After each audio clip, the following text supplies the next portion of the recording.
The sound of Linda's BMW convertible getting crushed by 2 tons of oak tree was like listening to Karma learn to play percussion. My car. Linda shrieked, standing in my driveway in her white tennis outfit, now decorated with sawdust and leaves. The magnificent 100-year-old oak that had shaded my backyard for decades was now intimately acquainted with her pristine leather interior. Behind her, the tree removal crew she'd hired stood frozen, chainsaws still humming, faces pale as fresh concrete. The foreman's eyes darted between the flattened convertible and the city inspector, who just pulled up, badge gleaming in the afternoon sun. "Mum," Inspector Rodriguez called out, stepping over fallen branches. "Did you have a permit for this tree removal?" Linda's face went through more color changes than a mood ring. "I'm the HOA president. I don't need." "Actually, you do." I stepped out of my house, holding a folder that would soon become Linda's worst nightmare. Especially for heritage trees protected by city ordinance. The look on her face when she realized what I was holding. Priceless. Let me rewind to where this beautiful disaster began. 3 months ago, Linda Hutchinson moved into Oakwood Heights like she was conquering a small European nation. Picture a woman who treats every conversation like she's the star of her own reality show, complete with the kind of blonde highlights that cost more than most people's monthly rent and an attitude that could freeze hell. She'd barely unpacked before declaring herself the interim HOA president, a position that didn't exist until she invented it. Her first act, calling me at 6 a.m. to complain about my oak tree. "Your tree is dropping leaves on my property," she announced, as if autumn was a personal attack against her. I was still in my pajamas, coffee mug in hand, trying to process this conversation. "It's single quotes a tree. That's what they do." "Nah, on my property, it doesn't." I looked out my window at the gorgeous oak that had been the reason I bought this house. Its branches stretched majestically over the property line, providing shade for both our yards. "Linda, that tree was here before either of us was born. Then it's time for it to go." Click. That was Linda's opening move in what would become the most entertaining property dispute in Oakwood Heights history. Over the next few weeks, she launched a campaign against my tree that would make political operatives weep with envy. She measured the branches with a tape measure, took photos from 17 different angles, and started a neighborhood petition to have it removed for public safety. The petition got exactly 3 signatures: hers, her teenage daughter's under duress, and what appeared to be her dog's paw print. When the petition failed, Linda escalated to bureaucratic warfare. She filed complaints with the city, the county, and probably NASA for all I know. Each complaint was more creative than the last. "The tree is a fire hazard." It wasn't. "The tree is structurally unsound. It survived 3 hurricanes." "The tree is attracting rats." Those were squirrels. "Linda." Every complaint got the same response: no violation found. The city inspector even complimented me on the tree's health during one visit. But Linda wasn't done. Not by a long shot. Her next brilliant strategy was to become the neighborhood's self-appointed tree police. She'd patrol the street every morning in her white Mercedes, looking for violations to photograph and document. She cited Mrs. Chen for her rose bushes being aggressively pink. She wrote up the Johnsons because their maple tree had the audacity to grow taller than her fence. She even tried to fine the city for allowing dandelions to grow in the street median. The HOA Bordal. 3 actual members told her to knock it off. Linda's response was to call an emergency meeting in her living room, attended by herself, her cat, and a very confused pizza delivery guy. "This neighborhood is falling apart," she declared to anyone who'd listen. "Property values are plummeting because of these tree violations." Property values in Oakwood Heights had actually gone up 12% that year. But Linda never let facts get in the way of a good tantrum. The turning point came when Linda discovered that my oak tree was technically on the property line, not over it, not encroaching exactly on it.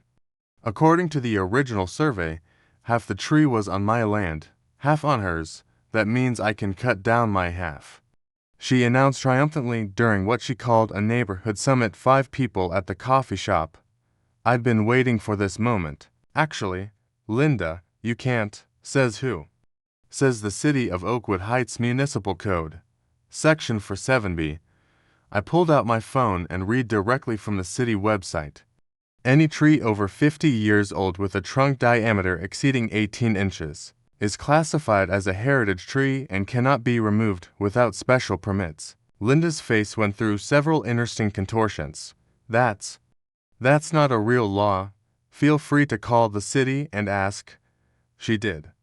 The next day, and the day after that, and every day for a week until they stopped taking her calls. That's when Linda decided to take matters into her own hands. I should have seen it coming. The warning signs were all there. The way she'd stare at the tree like it had personally wronged her, the measuring tape sessions at dawn, the ominous phone calls to tree removal services. But I was at work when she made her move. Picture this. Linda, dressed in her tennis whites like she was about to serve at Wimbledon, directing a 3-man crew with chainsaws toward my century-old oak. She'd apparently told them she owned the entire tree and needed it gone for safety reasons. The crew was already cutting into the trunk when my neighbor, Mr. Peterson, called me. "You need to get home now," he said. "Linda's murdering your tree." I broke several speed limits getting home, but I was too late. The majestic oak was already toppling, its massive trunk crashing down like a wooden avalanche, right onto Linda's convertible. The timing was so perfect, so beautifully orchestrated by the universe itself, that I almost believed in divine intervention. But here's where the story gets really good. While Linda was having her breakdown over her flattened BMW, I was making some very important phone calls. First to the city inspector, then to my insurance company, and finally to my lawyer. See, Linda had made one tiny miscalculation in her tree murdering scheme. She'd assumed that since half the tree was on her property, she could legally remove. It thought she was wrong. The tree wasn't just protected by city ordinance, it was a registered landmark. The original oak had been planted by the town's founder in 1923, and it was specifically listed in the city's historical tree registry. Removing it without permits wasn't just illegal, it was a felony. Inspector Rodriguez arrived just as Linda was trying to blame the tree crew for the accident. The crew, meanwhile, was desperately trying to explain that they'd been hired to remove her tree from her property. "Mum," the inspector said, looking at his clipboard, "this tree is protected under City Ordinance for 7B, State Heritage Protection, Act Section 15, and Federal Historic Preservation Guidelines. Who authorized this removal?" Linda pointed at me. "He did. It's his tree." I smiled and opened my folder. "Actually, Inspector, I have something that might interest you." Inside was a copy of the original 1923 property survey, the city's historical tree registry, and a letter from the Parks Department confirming the tree's protected status. I'd requested all of it the day after Linda first threatened to cut it down. I also have security footage of Ms. Hutchinson directing the removal crew, I added, holding up my phone. "In case you need evidence of who actually ordered this." The inspector's eyebrows climbed toward his hairline. "Ms. Hutchinson, you're looking at fines up to $50,000 for destruction of a protected heritage tree, plus potential criminal charges." Linda's face went white. Criminal charges. Destruction of municipal property. It's a Class C felony. The aftermath was even more satisfying than the crime. Linda tried to sue me for entrapment, laughed out of court. The tree removal company for incompetence they countersued. And the city for unclear signage, they sent her a bill for $47,000. Her insurance company refused to cover the convertible damage because she'd been committing a crime when it happened. The city fined her the maximum amount and ordered her to pay for replacing the tree, which, at 100-year-old oak prices, costs more than her car. The best part: the new tree they planted is technically on her property line too, meaning she'd be dealing with leaf violations for the rest of her natural life. Linda moved out of Oakwood Heights 6 weeks later. citing neighborhood hostility. The rest of us threw a block party to celebrate, complete with a champagne toast under the branches of the replacement oak. Sometimes karma needs a little help from city ordinances and security cameras. But when it works, it's absolutely beautiful. Linda learned an important lesson that day. Before you cut down someone else's tree, make sure you know who's really branching out. The tree always wins in the end.